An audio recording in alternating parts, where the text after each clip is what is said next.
APDCLৰ billing history আপোনালোকে কিদৰে check কৰিব পাৰিব তাৰ বিষয়ে সম্পূৰ্ণ প্ৰচেছটো দেখুৱাই দিয়া হ'ব। বিলিং হিষ্ট্ৰী মানে এইটো মাহত যিটো আপোনালোকৰ বিল আহিছে তেনেহ'লে তাৰ আগৰ মাহৰ বিল কিমান আহিছিল আৰু তাতকৈ আগৰ মাহৰ বিল কিমান আহিছিল, যিখন তেওঁলোকে ৰিচিপ্ট দিয়ে সেইখন যদি হেৰাই যায় তেনেহ'লে কিদৰে আপোনালোকে অনলাইন ডাউনলোড কৰিব পাৰিব তাৰ বিষয়ে সম্পূৰ্ণ প্ৰচেছটো দেখুৱাই দিয়া হ'ব আৰু আপোনালোকে শেষৰলৈকে এই ভিডিঅ'টো চাই থাকক।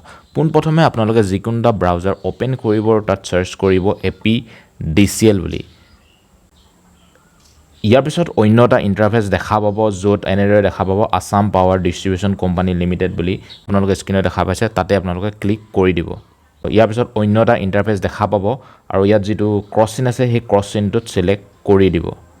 ইয়াৰ পিছত আকৌ পুনৰ এটা নতুন ইণ্টাৰফেচ দেখাব ছেম স্ক্ৰীনত দেখুৱাৰ দৰে। ইয়াৰ যিটো তিনিটা ডট আছে এই তিনিটা ডটত আপোনালোকে চিলেক্ট কৰি দিব। ইয়াৰ পিছত অন্য এটা ইণ্টাৰফেচ দেখা পাব য'ত লগ ইন বুলি আছে, এই লগ ইন অপশ্যনটোত ক্লিক কৰি দিব।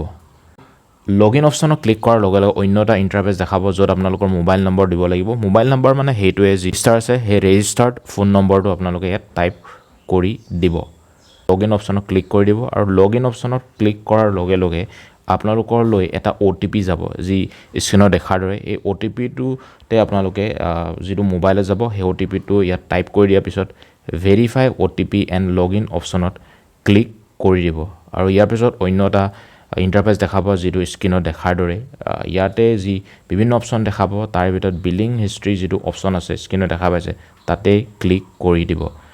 ক্লিক কৰি দিয়াৰ লগে লগে কিছু সময় ৱেইট কৰিব আৰু ৱেইট কৰাৰ পিছত আপোনালোকৰ যি প্ৰিভিয়াছ মাহৰ যিবিলাক বিলিং হিষ্ট্ৰী স্ক্ৰীনত দেখা পাব, যিটো মাহত হৈ গৈছিল তাৰ আগৰ মাহতো তাতকৈ আগৰ মাহতো সকলো ইয়াত বিলিং হিষ্ট্ৰী দেখা পাব।